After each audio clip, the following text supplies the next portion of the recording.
तो हाँ जी, देखो जी, आपका नाम इंदल है। आपकी कुंडली बनी है कन्या लग्न की। राशि आपकी मीन है। कुंडली की बात करूं, कुंडली में वैसे काफ़ी ग्रह अच्छे हैं, लेकिन एक दो ग्रह थोड़ा सा खराब फल देगा आपको। और पूरा विस्तार में आपको मैं समझाऊंगा। और आपके जो सवाल हैं, आपने मुझे बोला है विवाह नहीं हो रहा। आपकी उम्र 23-24 साल के पास हो चुकी है, लेकिन अभी तक आपका विवाह नहीं हुआ। वैसे उम्र कोई ज़्यादा नहीं हुई अभी। दूसरा आपका सवाल है काम काज में दिक्कतें आ रही हैं, मन शांत रहता, मन में कोई दिक्कतें लगी रहती हैं। और भी आपके जो सवाल है पूरा मैं कवर करूंगा। सबसे पहले आप ये समझो कि जो कुंडली होती है इसमें होते हैं टोटल 12 घर, वो मैं लिख देता हूँ। ये है आपका पहला घर, ये है दूसरा घर, तीसरा घर, ये है चौथा, पांचवा, छठा घर, सातवां, आठवां, ये है नौवां घर, 10वां घर, 11वां और ये 12वां घर। अब ये जो मैंने 12 घर लिखे हैं, इन घरों से आपके जीवन के बारे में कुछ ना कुछ पता किया जाएगा। जैसे कि पहले घर से देखेंगे आपका शरीर कैसा होगा, हेल्थ कैसी, स्वभाव कैसा, रंग रूप कैसा, पर्सनालिटी कैसी होगी। दूसरे घर से आपका धन जोड़ना देखेंगे। तीसरा घर छोटे भाई बहनों का है। चौथा घर आपकी माता, मकान, वाहन का। पांचवा घर आपके बच्चों का है। छठा घर शत्रु, रोग, कर्जा। ये सातवां घर आपकी पत्नी का है। आठवें घर से आपकी उम्र देखेंगे। नौवें घर से भाग्य आपका। 10वां घर काम काज का है। 11वां घर है लाभ, आमदनी, इच्छा पूर्ति। और 12वें घर से आपके खर्चे देखे जाएंगे। तो आपने देखो जी मेरी दो बातें नोट कर लेनी है। पहली बात, जो मैंने 12 घर लिख रखे हैं इनको याद कर लो। और दूसरी बात, इन 12 घरों से जो कुछ देखा जाएगा वो याद कर लो। और अब आप ये देखो कि आपने क्या देखना है, वो घर देखो। जैसे कि अगर आपका सवाल है आपके, मान लो आपके सवाल है आपके बच्चों को लेके कि आपके बच्चे कैसे होंगे, तो कुंडली में बच्चों का घर है पांचवा घर। तो बच्चों के लिए पांचवा घर देखेंगे। और पांचवें घर में नंबर लिखा है 10 नंबर। 10 है मकर राशि, मालक बना शनि। तो आपके बच्चों के लिए हमें शनि को देखना पड़ेगा। ऐसे ही अगर आपका सवाल है आपके धन जोड़ने को लेके कि आप कितना लाइफ में धन जोड़ पाएंगे, तो दूसरा घर देखना पड़ेगा। और दूसरे घर में नंबर बाई लिखा है 7, जो कि है तुला राशि। इसका जो मालक है वो है शुक्र। मतलब मेरा कहने का ये है कि जो भी कुछ देखना है कुंडली में, वो घर देखना होगा और घर का मालक देखना होगा। तो अब आपको मोटा मोटा बेस की जानकारी समझ आ चुकी है। अब बात करते हैं भविष्यवाणी की। भविष्यवाणी में होता क्या है कि ये जो 9 ग्रह होते हैं, ये 9 ग्रह ज्यादा एक्टिवेट हो जाते हैं अपनी दशा आने पर। और जो दशा होती है वो दो प्रकार की होती है। एक होती है महादशा, एक अंतरदशा। महादशा बड़ी होती है जो कि आपके ऊपर चली हुई है बुध ग्रह की। और ये 2018 से चली हुई है, 2035 में खत्म होगी। इसका मतलब है कि आपके जीवन के ऊपर आज के समय में सबसे बड़ा असर है बुध ग्रह का, क्योंकि बुध की चल रही है महादशा। और बुध का आपके ऊपर जो असर है वो है 80%। असर का मतलब ये है कि आपकी 100 में से 80% लाइफ में जो कुछ आपके साथ हो रहा है बुध की वजह से हो रहा है। जो भी खा रहे हैं, पी रहे हैं, काम कर रहे हैं, कारण है बुध। और बाकी बचा 20% असर आपके ऊपर सूर्य का है, जिसकी चली है अंतरदशा। कब चली है? ये अभी चली है 5वां महीना 24 को, छोटी दशा होती है। और अगले साल तीसरा महीना 25 में खत्म होगी। और तीसरे नंबर पे आपके ऊपर असर है शनि की साढ़े का। और साढ़े सती चली हुई है आपके पिछले 3.5 साल हो चुके हैं, साढ़े सती चली हुई है। तो एक बार मैं फिर बोलता हूँ, मैंने भी क्या बोला कि आपके जीवन में जो कुछ हो रहा है उसका सबसे बड़ा कारण है बुध की दशा। बुध बड़ा कारण है, थोड़ा सा कारण सूर्य भी है, और तीसरा कारण है शनि की साढ़े सती। सबसे पहले साढ़े सती की बात करेंगे कि साढ़े सती क्या होती है। साढ़े सती देखो जी, जब आती है इसमें बंदे के कर्म उसके आगे आते हैं। जो बंदा लाइफ में अच्छे कर्म करता है उसकी साढ़े सती में अच्छा ही अच्छा उसके साथ होता है। जो बंदा बुरे कर्म करता आ रहा है लाइफ में, उसके साथ बुरा ही बुरा होता है। मतलब ये कर्मों के हिसाब से बल देती है, जो बंदा कर्म कर रहा है अपनी लाइफ में, अच्छा बुरा कर्म। अब साढ़े सती में देखो जी, मुझे नहीं पता आपके क्या कर्म है अच्छे बुरे, तो आप नोट कर लो। अगर आपको लग रहा है कि पिछले 3.5 साल से लाइफ में काफी दिक्कतें आपके आ रही हैं, काफी परेशानी आ रही हैं, इसका मतलब आपकी साढ़े सती आपको बुरे फल दे रही है। लेकिन अगर आपको लग रहा है कि भाई पिछले 3.5 साल से काफी लाइफ में अच्छा हो रहा है, तो साढ़े सती अच्छी जा रही है आपकी। मतलब साढ़े सती कर्मों के हिसाब से फल देगी। कई बार क्या होता है, साढ़े सती अच्छी भी जाती है बुरी भी जाती है, इसमें मतलब रले मिले भी फल मिलते हैं। तो मेरे हिसाब से वैसे फिर भी आपको ये बुरे फल तो देगी साढ़े सती। मतलब आपकी जो और भी जो आपने बोला था कि मानसिक चिंता है, किसी काम में मन नहीं लगता, ये साढ़े सती के भी लक्षण है, क्योंकि आलस का कारक होता है, आलसी बंदे को बना देता है। तो आप समझ लो आपकी लाइफ की जो दिक्कतें हैं उसका कहीं ना कहीं कारण ये साढ़े सती है। क्योंकि साढ़े सती अभी भी 4 साल की पड़ी है, तो करना क्या है, सवाल ये है। तो साढ़े सती देखो जी किसकी होती है, होती है शनि ग्रह की। तो शनि, आपने पहला पाए साढ़े सती को बचने के लिए रात के समय शनि चालीसा का पाठ पढ़ना शुरू कर दो। शनिवार से शुरू कर लेना। रोजाना ये पाठ, रात को एक पाठ पढ़ लिया करो या इसकी ऑडियो लगा के सुन लिया करो। दूसरा पाए, हर शनिवार को शनि मंदिर माथा टेकने जाया करो। और वहां पे जब मंदिर माथा टेकने जाएंगे वहां पे ये बोलना कि हे शनि देवता जी, आपको मैं मंदिर इसलिए आया हूँ क्योंकि आपकी जो साढ़े सती है उसका मुझे बुरा फल ना मिले, बल्कि आप मुझे अच्छे फल दो, इसलिए आपको मैं मंदिर माथा टेकने आया हूँ। तो ये दो उपाय आपने भाई करने हैं। शनि शनि चालीसा तो जाना पड़ना है मंदिर, आप हर शनिवार को जाना है। और अगर घर के आसपास शनि मंदिर है आप रोजाना भी जा सकते हैं भाई, दूर है तो शनिवार को जरूर जाना है। अब देखो जी, क्योंकि बड़ा असर आपके ऊपर है बुध ग्रह का। अब इस बुध की मैं बात करता हूँ कि बुध आपका कैसा है, क्योंकि आपके जीवन के ऊपर भाई बड़ा असर बुध का, जो भी आपकी लाइफ में एक्टिविटी हो रही है, जो भी कुछ हो रहा है, कहीं ना कहीं कारण बुध है। तो सिंपल सा पहले बता दो कि बुध अच्छा है बुरा है। तो बुध आपको रले मिले फल देगा, ये बुरे फल भी देगा आपको लाइफ में, अच्छे फल भी देगा। अब बुध बैठा कहाँ पे है, वो यहाँ पे बैठा है आपका 11वें घर में। बुध के साथ देखो जी सूर्य भी बैठा है, दोनों ग्रह आपके बैठे हैं, बुध सूर्य कुंडली के 11वें घर में। और 11वें घर से देखा जाता है लाभ। लाभ हो गया, किसी भी प्रकार का जो लाभ हमें मिलता है, चाहे वो धन लाभ है, चाहे और जो लाभ होते हैं, 11वें घर से देखे जाते हैं। 11वां घर आपकी इनकम का भी है, आपकी आमदन कैसी होगी, बड़े भाई बहन हो गया, इच्छा पूर्ति हो गया। मेन इस घर से इनकम देखी जाती, इनकम, इनकम के जो स्रोत हैं 11वें घर से। अब फार्मूला मैंने आपको एक समझाया था, जो कुछ देखना है उस घर का मालक देखना है। तो 11वें घर में नंबर देखो जी 4 लिखा है, 4 है कर्क राशि, मालक है चंद्रमा। तो हमें आपके 11वें घर के मालक चंद्रमा को भी देखना पड़ेगा। और चंद्रमा के अलावा 11वें घर में सूर्य और बुध बैठे हैं, इन दोनों को भी देखना पड़ेगा। तो पहले बुध की बात करेंगे। तो बुध देखो जी बैठा है 11वें घर में। 11वां घर मैंने बोला है चंद्रमा का घर है, ये जो 4 लिखा है ये बुध चंद्रमा के घर में बैठा है। और बुध चंद्रमा को अपना दुश्मन मानता है। मतलब बुध यहाँ पे 11वें घर में चंद्रमा के घर में बैठा है। और ये जो 9 ग्रह होते हैं, ये 9 ग्रह देखो जी इनके अपने भी घर होते हैं। अगर ये अपने घर में बैठे हैं बहुत अच्छे फल देते हैं, अपने दोस्त के घर में बैठे हैं फिर भी अच्छे फल देते हैं, उच्च जगह बैठे हैं फिर भी अच्छे फल देते हैं। लेकिन अगर ये दुश्मन के घर में बैठे हों अच्छे फल नहीं देते। तो बुध 11वें घर में दुश्मन के घर में ही बैठा है, चंद्रमा को अपना दुश्मन मानने की वजह से बुध थोड़ा सा आपका मुझे खराब लगा है। अब सवाल है कि बुध क्या खराब फल देगा। तो बुध बैठा कहाँ पे है, 11वें घर में, आमदनी के घर में। आपकी आमदनी को लेकर दिक्कतें पैदा होंगी आपको लाइफ में अभी बुध की दशा में। इनकम मतलब अच्छी नहीं होगी, इनकम के स्रोत कम होंगे, खर्चे ज्यादा होंगे, कामों में लाभ नहीं मिलेगा, इच्छाएं पूरी नहीं होंगी प्रॉपर तरह से। और बुध, आपकी बुध के जो अपने घर है इस कुंडली में वो है 2 घर। कौन से घर हैं, एक तो बुध का ये घर है पहला घर, और ये 10वां घर। पहले घर से देखा जाएगा आपका शरीर कैसा होगा, हेल्थ, स्वभाव, रंग रूप, पर्सनैलिटी, सर, मस्तक, पहले घर से। पहले घर में नंबर 6 लिखा है, मालक है बुध।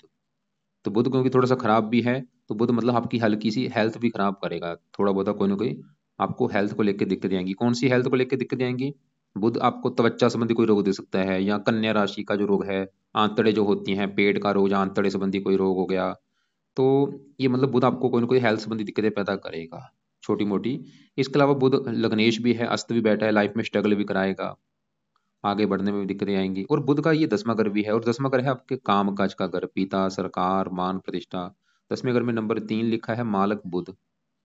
वैसे तो देखो जी, क्योंकि 11वां घर लाभ का है, 10वां घर काम काज से लाभ होगा वैसे तो ये दिखा रहा है, लेकिन क्योंकि अच्छी कंडीशन ना होने की वजह से काम काज में प्रॉपर लाभ नहीं होगा। पिता से लाभ, रला मिला पिता से लाभ होगा। और थोड़ा सा मान प्रतिष्ठा का, मान प्रतिष्ठा में भी कमी कर देगा, कोई शत्रु राशि में बैठा है। कहने का मतलब ये है कि भाई अगर आप बुध को सही करते हैं फायदे क्या होंगे, सबसे बड़ा फायदा कि बुध आपके है 10वां घर काम काज, आपका काम काज अच्छा हो जाएगा, लाइफ में आपकी काम काज की दिक्कतें दूर हो जाएंगी। और बुध वैसे भी बिजनेस का कारक है, अगर बिजनेस करना चाहते हैं बुध को सही करो। शरीर का मालक है, हेल्थ अच्छी होगी, बीमारियों से बचेंगे, इनकम बढ़नी शुरू हो जाएगी आपकी, आपको कामों में लाभ मिलना शुरू हो जाएगा, इच्छाएं पूरी होनी शुरू हो जाएंगी, बुद्धि तेज हो जाएगी। बुध के उपाय करने, सबसे सवाल है कि क्या उपाय करने हैं। तो इसके उपाय आपने करने हैं सुबह के टाइम। शनि का जो शनि चालीसा बोला है वो रात के समय, बुध के उपाय सुबह के टाइम। तो बुध का जो पहला उपाय है सुबह के टाइम, बुध कवच का एक पाठ है, रोजाना ये पाठ पढ़ना है सुबह के टाइम, या इसकी ऑडियो लगा के सुन लिया करो। दूसरा है बुध स्रोत का पाठ, 2-2 मिनट के पाठ है भाई, रोजाना पढ़ लिया करो या इनको सुन लिया करो, बुध कवच और बुध स्रोत। तीसरा उपाय, बुध के देवता हैं गणेश जी। तो गणेश जी की पूजा उपासना करो, मतलब रोजाना हो सके गणेश जी के मंदिर जाओ, या हफ्ते में कुछ दिन गणेश जी के मंदिर जाया करो, या गणेश जी का कोई पाठ जरूर पढ़ा करो। वैसे पाठ सबसे बेस्ट है, मंदिर चाहे गणेश जी के जाओ चाहे ना जाओ, लेकिन गणेश जी का कोई ना कोई पाठ पढ़ो, जिसमें से जैसे कि गणेश जी का मंत्र है ओम गणपते नमः, ओम गणपते नमः, वो आप एक दो माला सुबह के टाइम कर सकते हो, क्योंकि गणेश जी अगर अच्छा हो गया बुध भी अच्छा हो जाएगा। और एक चौथा उपाय है, आप ये बुध जो है इसका एक व्रत होता है वो रखा करो। बुध बुध क्या है, एक देवता है, तो बुध देवता का जो दिन है वो है बुधवार, तो आपने हर बुधवार को बुध देवता का व्रत रखना है। व्रत में क्या करना होता है, जब उठेंगे सुबह बुधवार को, उठते सार नहा धो के संकल्प लेना गर्भ के पूजा स्थान में खड़े होकर कि बुध देवता जी आज है दिन बुधवार और आज आपका मैं व्रत रखूंगा, ताकि आपकी जो दशा चली हुई आपकी मेरे ऊपर कृपा दृष्टि बने, मेरा काम काज अच्छा हो, मेरी हेल्थ अच्छी हो, इनकम बढ़े, आमदनी बढ़े, मतलब आप अच्छे फल दो, इसलिए आपको मैं व्रत रखने लगा हूँ। तो व्रत में आपने दिन में सिर्फ फल फ्रूट खाना है, रात को एक टाइम ही भोजन करना है, रात के भोजन में नमक का सेवन आपने नहीं करना। तो ये चार पाए आपने करने हैं बुध के, दोनों पाठ हैं, सुबह के टाइम पढ़ने हैं या सुनना है, टोटल आपके 4 मिनट लगेंगे। गणेश जी का मंत्र एक दो माला कर लिया करो, और व्रत हर बुधवार को रख लिया करो। लेकिन अगर आपको लगता है कि भाई मैं व्रत कभी रखा नहीं है, मुझे नहीं आता, तो व्रत कोई बात नहीं, ना भी रखो कोई बात नहीं है, लेकिन 3 उपाय तो जरूर करने हैं। तो हमने अभी देखो जी आपकी 7:30 देखी, वो मैंने बोला वो कई बार बुरी भी जाती है बहुत ज्यादा, कई बार तो इतनी बुरी जाती है बंदा रोड पे आ जाता है, जो मतलब अमीर होते हैं उनकी कई बार बहुत ज्यादा बुरे फल मिलते हैं, कहीं की अच्छी जाती है। तो इसलिए भाई आपकी मतलब समझ लो कि जो लाइफ में दिक्कतें थोड़ी बहुत हैं, 7:30 भी कारण है, और बुध की दशा भी एक थोड़ा सा कारण है, ऐसा नहीं कि बुध बुरे फल ही देगा, ये मत सोच लेना, कई प्रकार के अच्छे फल, क्योंकि ये लग्नेश भी है, रले मिले फल देगा आपको। बाकी ये उपाय करने से क्या होगा, अच्छे फल कई गुना बढ़ जाएंगे, बुरे फल कम हो जाएंगे। थोड़ा सा बुरा इसलिए भी क्योंकि ये अस्त बैठा है, मृत हो चुका है। अब देखो जी आपके ऊपर सूर्य की भी चली है अंतरदशा, अब सवाल है कि सूर्य कैसा है, ये अभी चली है, एक महीना हुआ है, 5वां महीना 24 को, और ये तीसरा महीना 25 में खत्म होगी, और बुध के साथ यहाँ पे सूर्य बैठा है। अब सूर्य जो है वो इस कुंडली में इस 12वें घर का है मालक, और 12वें घर से देखा जाता है हानि, हानि हो गया, खर्चा हो गया, दान दंड, हॉस्पिटल, पागल खाना, विदेश यात्रा, जेल यात्रा, हत्या, आत्महत्या, ये चीजें हम 12वें घर से देखते हैं। और फार्मूला है घर का मालक देखना है, तो 12वें घर में नंबर 5 लिखा हुआ है, जिसकी राशि है ये 5 नंबर सिंह राशि, मालक इसका है सूर्य है। तो 12वें घर की जो भी चीजें, 12वें घर से मैंने बोला है खर्चा, देखो 12वां का खर्चा, खर्चा चला गया 11वें घर के ऊपर, आमदनी मतलब सूर्य इस वाले की अच्छे में बुरा है, तो सूर्य भी आपको रले मिले फल देगा, बुरे फल ये देगा कि 12वां खर्चा आमदनी, सूर्य आपका धन खर्च कराएगा भाई।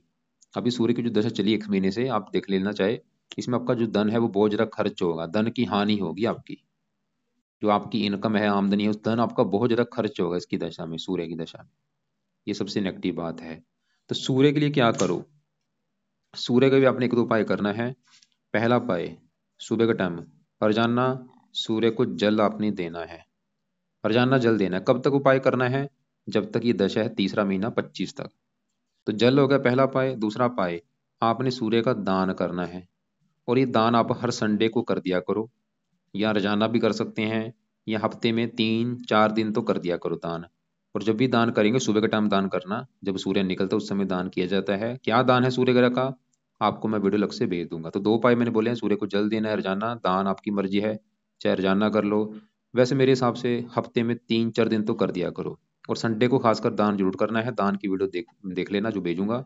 और ये दान आपने करना है जब तक ये सूर्य की दशा है, तीसरा महीना 25 तक। तो ये 2 उपाय आपने करने हैं भाई जरूर। अब देखो जी, बुध के भी आपको मैं उपाय बता चुका हूँ, सूर्य क्योंकि इस कुंडली में मार्केश भी है, ये जो सूर्य की दशा चली है, बुध वैसे लग्नेश है, योग कारक है, लेकिन फिर भी थोड़ा सा शत्रु राशि में है, सूर्य थोड़ा सा मार्केश है, इसकी वजह से थोड़ा सा धन के मामले में खराब फल देगा, धन खर्च होगा इसकी दशा में आपका। बाकी 7:30 आपको बता चुका हूं। अब आपका देखो जी एक सवाल था मुझे कि आपका विवाह क्यों नहीं हो रहा, विवाह होगा या नहीं, पत्नी कैसी होगी। 12 गुरु में 7वां घर जो होता है, ये पत्नी का घर है आपकी का, कि आपकी पत्नी कैसी होगी, पत्नी का सुख है या नहीं, हमें 7वां घर देखना पड़ेगा। और देखो जी फार्मूला क्या था, घर का मालक देखना है, तो 7वां घर पत्नी का है, 7वें घर में नंबर 12 लिखा है, जो कि है मीन राशि, मालक बना गुरु, तो आपकी पत्नी के लिए हमें गुरु ग्रह को देखना पड़ेगा। और गुरु के अलावा 7वें घर में पत्नी घर में कौन बैठा है, चंद्रमा बैठा है, इस चंद्रमा को भी देखना पड़ेगा। और एक और ग्रह देखना पड़ेगा, वो है शुक्र, क्योंकि शुक्र होता है पत्नी का कारक, पत्नी का कारक है, विवाह का कारक है, मतलब हमें आपके 3 ग्रह देख के डिसाइड होगा पत्नी के बारे में। तो सबसे पहले 7वें घर में चंद्रमा की अगर मैं बात करूं कि ये कैसा है, तो ये आपका मुझे अच्छा लगा, क्यों अच्छा लगा, क्योंकि चंद्रमा सातवें घर में, ये घर किसका मैंने बोला है, ये जो 12 लिखा है गुरु का घर है, और ये गुरु को अपना दोस्त मानता है भाई। जैसे कि मेरे घर में मेरा कोई दोस्त आया हो, अब मेरा दोस्त मेरे घर में मेहमान बन के आएगा, वो मेरे घर का अच्छा करेगा, वो काम ये होता है। ये अगर अपने दोस्त के घर में बैठे हैं अच्छे फल देते हैं। तो चंद्रमा सातवें घर में गुरु के घर में बैठे, इसकी वजह से इस घर का करेगा अच्छा। क्या अच्छा करेगा चंद्रमा का, पहले देखो अपना घर कौन सा है, चंद्रमा का घर है अपना ये 11वां घर, जहाँ ये बुध सूर्य बैठे हैं। क्योंकि 11वें घर में 4 लिखा है, मालक चंद्रमा है, और 11वां घर है लाभ। लाभ चला गया पत्नी घर में। 11वां घर आमदनी, आमदनी चलेगी पत्नी घर में। 11वां घर इच्छा पूर्ति, इच्छा पूर्ति की चलेगी पत्नी घर में। तो चंद्रमा ये दिखा रहा है कि आपकी पत्नी के आने के बाद आपकी इच्छाएं पूरी होनी शुरू हो जाएंगी। पत्नी के आने के बाद आपकी इनकम बढ़नी शुरू हो जाएगी। पत्नी के आने के बाद आपको लाभ मिलना शुरू हो जाएगा। मतलब पत्नी के आने के बाद आपकी किस्मत चमकेगी, चंद्रमा ये दिखा रहा है। और चंद्रमा ये दिखा रहा है कि आपकी पत्नी दिखने में सुंदर होगी, आकर्षक होगी, वो अच्छी होगी, चंद्रमा ये दिखा रहा है। लेकिन मैंने आपको बोला पत्नी के लिए 3 ग्रह देखने पड़ेंगे, 3 ग्रहों को देख कर डिसाइड होगा पत्नी के बारे में। अभी फिलहाल हमने चंद्रमा को देखा है। अब क्योंकि सातवां घर जो पत्नी का घर है, सातवें घर में 12 लिखा है, मालक गुरु है। अब गुरु की बात करते हैं, और गुरु आपका बैठा है यहाँ पे 10वें घर में। गुरु 10वें घर में बैठा है, और गुरु के साथ यहाँ पे शुक्र भी बैठा है, राहु भी बैठा है। अब ये सवाल ये है कि भाई गुरु अच्छा है या बुरा है। तो देखो जी, गुरु ग्रह आपका है बहुत बड़े लेवल पे अच्छा, लेकिन उसके अच्छे फलों में कमी आ चुकी है साथ में राहु बैठने की वजह से। गुरु अच्छा है, अच्छे फल देने हैं, लेकिन अच्छे फल जो अभी मैं बताऊंगा आपको, वो अच्छे फल आपके कम हो जाएंगे, या अच्छे फल थोड़े से आपको हो सकता है वो ना मिले, क्योंकि साथ में ये राहु ने गुरु को खराब कर दिया। क्योंकि यहाँ पे एक दोष बना है, गुरु राहु जब एक साथ बैठते हैं इसे कहते हैं चंडाल दोष। पहले समझो गुरु के अच्छे फल क्या हैं। गुरु किस घर का मालक है, सातवां घर पत्नी का। कहाँ बैठा है, 10वें घर में। 10वां घर किसका है, काम का। मतलब पत्नी चलेगी काम काज घर में। तो गुरु तो ये दिखा रहा है कि भाई पत्नी के आने के बाद आपका काम काज चलना शुरू होगा, या फिर आपकी पत्नी काम काज करने वाली होगी, वो नौकरी करने वाली हो सकती है, या उसके आने के बाद आपका आपका काम काज चलना शुरू हो जाए, या पत्नी आपके काम काज में सपोर्ट करेगी। मतलब गुरु ही दिखा रहा है कि पत्नी का सुख अच्छा है, कि पत्नी अच्छी होगी, पत्नी का सुख अच्छा मिलेगा, पत्नी से अच्छी बनेगी। लेकिन आपको मैंने भी क्या बोला था कि अच्छे फलों में कमी आ चुकी साथ में राहु बैठने की वजह से। गुरु तो ये दिखा रहा था कि विवाह जल्दी हो जाएगा, लेकिन राहु की वजह से विवाह में देरी होगी, विवाह आसानी से नहीं होगा। क्योंकि बिल्कुल क्लोज बैठे हैं, देखो गुरु 11 डिग्री का है, राहु 10 डिग्री का, बिल्कुल फासला कितना है, 1 डिग्री का फासला है। तो राहु ने गुरु को खराब कर दिया है भाई। और ऐसे ही यहाँ पे शुक्र की बात करूं, वो भी बड़े लेवल पे अच्छा है। लेकिन वैसे शुक्र तो अच्छे फल देगा, लेकिन थोड़ा सा राहु के साथ है, तो ये भी एक योग बनता है, लंपट जो कहते हैं। और गुरु का एक और घर है, ये चौथा घर। चौथे घर में जो 9 लिखा है, मालक गुरु। चौथा घर है आपकी माता, मकान, वाहन, भूमि, जमीन, जायदाद। गुरु यहाँ से अपने घर को भी देख रहा है। गुरु तो ये भी दिखा रहा है कि आपको लाइफ में अच्छा घर, अच्छी गाड़ी, मकान, वाहन सभी सुख मिलेंगे। लेकिन राहु की वजह से इन चीजों को लेकर दिक्कतें भी आएंगी, मकान वाहन को लेकर थोड़ी सी दिक्कतें भी पैदा होंगी। तो यहाँ पे मतलब अगर आप गुरु के उपाय करते हैं, जो आपको सबसे बड़ा फायदा होगा, आपका भाई विवाह जल्दी हो जाएगा, और पत्नी भी अच्छी मिलेगी। अब उस सवाल की गुरु के उपाय क्या हैं। गुरु के भी उपाय अपने करने हैं, साथ में जो राहु गुरु को खराब कर रहा है, यहाँ पे राहु को भी थोड़ा सा शांत करना पड़ेगा। वैसे देखो जी, अगर राहु की मैं बात करूँ, राहु ये मत सोचना कि आपका बिल्कुल बुरा है राहु, क्योंकि यहाँ पे 10वें घर में ये जो 3 लिखा है, ये उच्च का बैठा है। राहु उच्च का बैठा है, राहु अच्छे फल देगा, बस वो गुरु को खराब कर रहा है थोड़ा सा। राहु तो कई प्रकार के अच्छे फल दे रहा है, लेकिन उसने गुरु को खराब कर दिया है। अब पहले गुरु के उपाय समझो, गुरु के क्या उपाय हैं। और आपको मैंने क्या बोला था, गुरु है सातवां घर पत्नी घर का मालक। क्योंकि आपका जो सवाल है पत्नी को लेके है, विवाह को लेके, तो गुरु के आपने करने हैं 2 पाठ सुबह के टाइम। पहला है वह जिसे कहते हैं रति गुरु कवच का पाठ, और दूसरा है रति गुरु स्रोत का पाठ। सुनने से क्या लग रहा है, रति लीड्स गुरु कवच, मतलब ये पाठ पढ़ने से आपको पत्नी का सुख मिलेगा, आपका विवाह हो जाएगा, और पत्नी अच्छी मिलेगी। दोनों पाठ पढ़ने से, दोनों पाठ पढ़ेंगे टोटल आपके 4 मिनट लगेंगे। तो दोनों पाठ आपको यूट्यूब पे मिल जाएंगे, या गूगल पे सर्च करो, पढ़ने हैं, या इनको ऑडियो लगा के सुबह के टाइम सुना करो। और भाई सही ढंग से बैठ के सुनना, यानी कि साथ में खाना खा रहे हो सुन लो, बैठो चौंकड़ी मारो, प्रार्थना करो कि गुरु देवता जी आपका पाठ मैं सुनने लगा हूँ, ताकि आपकी कृपा दृष्टि बनी रहे, मेरा विवाह जल्दी जल्दी हो जाए। तो दोनों पाठ पढ़ो, चैन को सुन लिया करो, और कोशिश करो एक एक बार पढ़ने के बाद दोबारा फिर सुन सकते हो, मतलब एक बार सुन लिया है दोबारा फिर सुन लो, दोबारा फिर सुन लो, ऐसे ज्यादा थोड़ा सा सुना करो। अब यहाँ पे राहु की बात करूं, सवाल की राहु अच्छे या बुरा है? राहु है तो अच्छा, क्योंकि 10वें घर में राहु उच्च का बैठा है, 3 दृष्टियां, 5वीं यहाँ पे पड़ेगी मित्र राशि, 9वीं यहाँ पे। बस राहु ने थोड़ा सा गुरु को खराब कर रखा है भाई।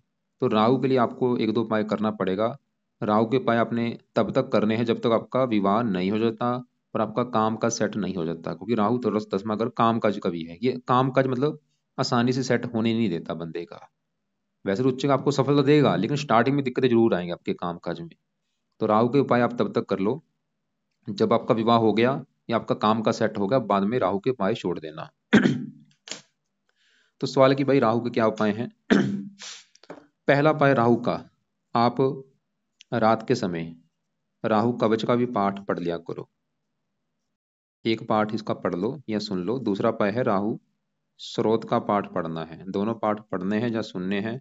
और तीसरा राहु का दान करो। और ये दान देखो जी, चाहे तो रोजाना कर लो या हफ्ते में 4-5 दिन कर दिया करो। और ये दान है सतनाजा, 7 प्रकार के नाज होते हैं, पंछियों को डाल दिया करो।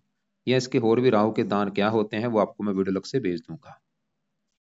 अभी जो भी आपको मैं पाठ पूजा बोल रहा हूँ, कुछ उपाय हैं सुबह के टाइम, कुछ हैं रात के समय, कुछ उपाय ऐसे हैं जो कि आपने कुछ महीने के बाद छोड़ देने। जैसे सूर्य के जो उपाय हैं, सूर्य के जो उपाय हैं, सूर्य को जल देना, दान, ये दोनों उपाय जब सूर्य की दशा हो जाए खत्म हो जाएगी फिर छोड़ देना।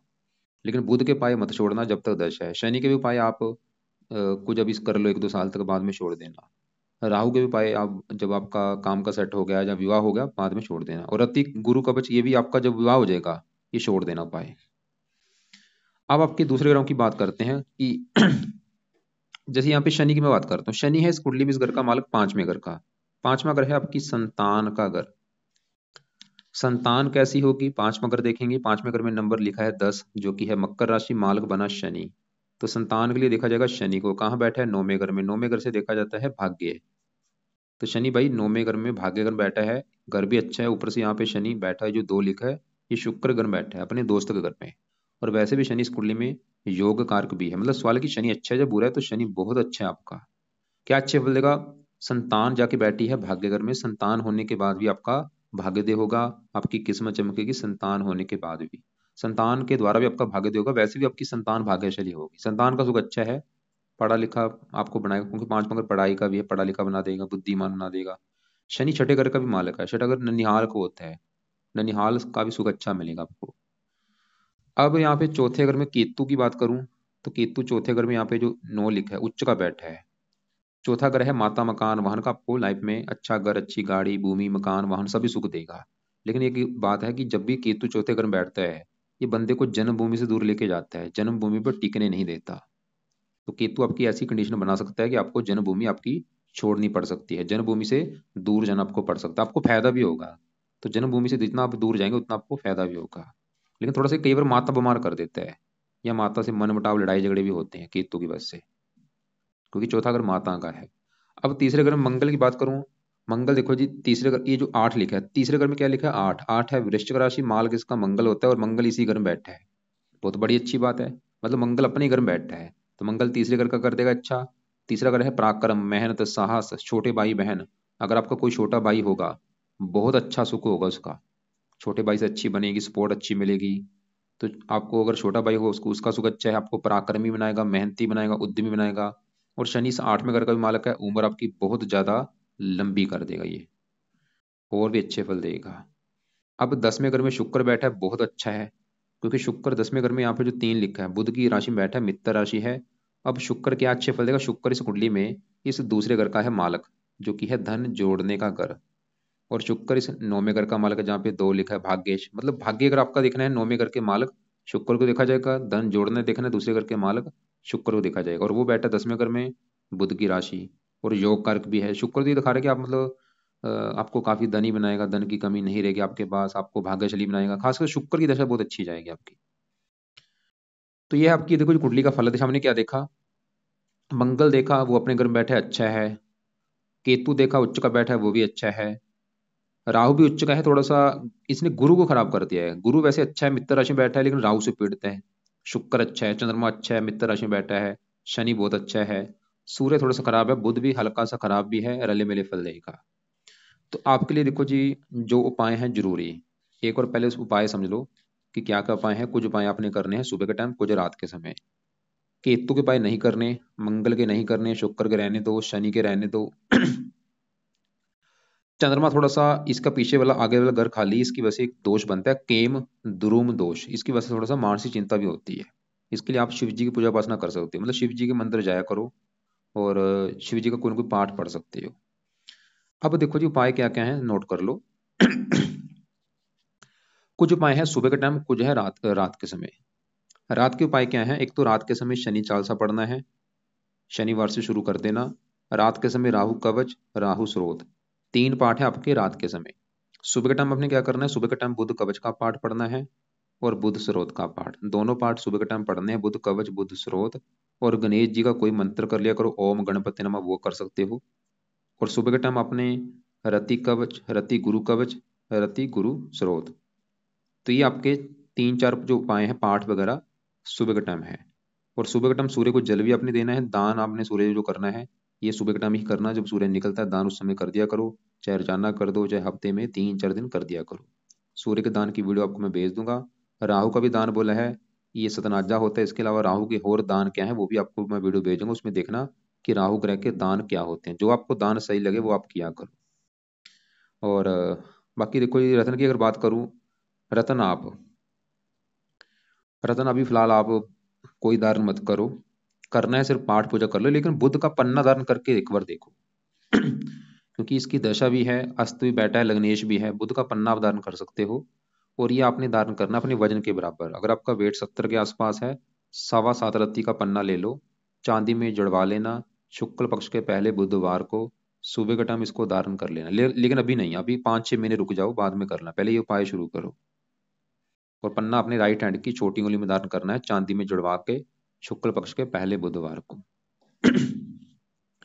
तो ये आपकी देखो जी कुंडली का फलादेश। एक और आपके मैं सवाल जो आपने लिख रखे हैं, एक तो आपने बोला है कि विवाह नहीं हो रहा, अभी विवाह ना होने का कारण गुरु आपकी पत्नी घर का मालक है, राहु के साथ बैठा है, और गुरु के जब ये पाठ पढ़ेंगे आपका विवाह हो जाएगा, और भी कई फायदे हैं, मकान वान का भी सुख मिलेगा। और आपने बोला है कि भाग्य साथ नहीं देता, क्योंकि साढ़े सती चल रही है, और भी थोड़े से कारण है, बुध शत्रु राशि में, ये उपाय करेंगे भाग्य भी साथ देगा। शनि चालसा पढ़ो।